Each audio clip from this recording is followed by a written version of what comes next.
Hi and welcome back, Lady Joyful here with the video for Sasayaki Glitter. This time I am making a shaker easel card, and this is actually the second video for this card. The first video shows the colouring in detail. Here I'm just very quickly whizzing through some of it, but if you want to see the colouring in more detail, there will be a link in the top right hand corner as well as in the description box down below to where you can find the colouring video for this card if you have missed it. The image I am using on this card is image number 121, which is also called the fairy, and there will also be a link to that down in the description box as well if you would like to get that for yourself. So as I said, I'm going to be making an easel card that is also a shaker card, and it is a round card as well, so a shaped easel shaker card. And I started out with my colouring and I die cut the image with a circle die. I also used my circle dies to create a frame from some yellow card because my colour scheme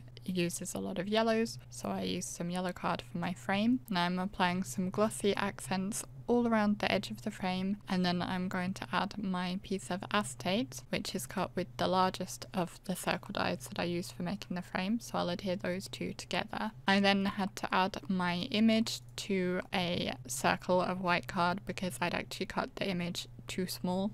I'd cut it with the smaller circle from the frame rather than the larger one. It was an easy enough fix to attach it to a larger circle. Then I will add my foam tape. So at this point I'm just working on the shaker part, which is the front portion. The entire front portion of the card will be a shaker. So I have cut a long strip of foam tape, folded it in half so it's double thickness, and then I'm cutting a narrow strip off of it. It's about a third of the width. And actually my error with cutting my image kind of helped me out here because it gave me like a track almost, so that I knew where I needed to put my foam tape, which made my life a lot easier. So I'm curving it round. I've taken the backing paper off the back and actually end up taking it off the other side of the tape as well, because it's much easier to manipulate the foam tape and turn it around the circular edge when there is no backing tape on it. The piece I had cut was not quite long enough, so I did cut another piece to fill in that gap.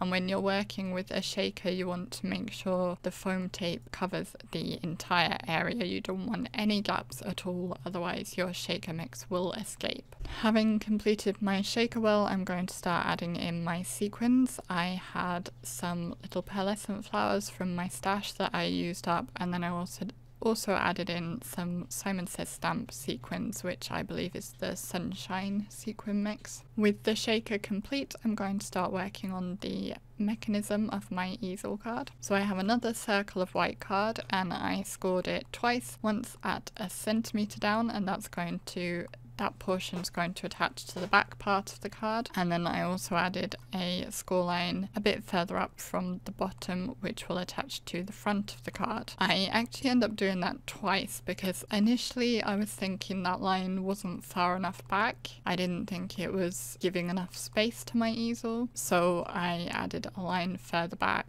to have a larger portion to be adhering to the front of the card. In hindsight, I think I should have just stuck with the original line I made because then the easel would stand up straighter, but it really doesn't matter either way. You can do it however you want to, and it doesn't matter that there's that extra line anyway because that's all going to adhere to the back of the shaker panel, so it will be nice and sturdy despite having the second line there. So then I'm going to use some tacky glue to adhere these pieces together. You want a nice strong glue here, and I will apply that to the smallest portion above the score line and adhere that piece to the yellow circle that's being the back piece of my card. And then I will put on the front side of the white circle below my other score line, I will put some more glue and then line my shaker panel up on top of that to adhere that into place. At this point I realised I hadn't added a sentiment. I had originally intended to stamp it inside my shaker, but as I had forgotten to do that, I changed my plan and I decided to add a die cut sentiment. So again, I used that yellow card and I die cut a little hello sentiment that fits nicely in the space that I have there. So I used my glue pen to put glue on the back of that and adhered it just onto the acetate of my shaker. I then also decided to cut another circle of white to go inside my card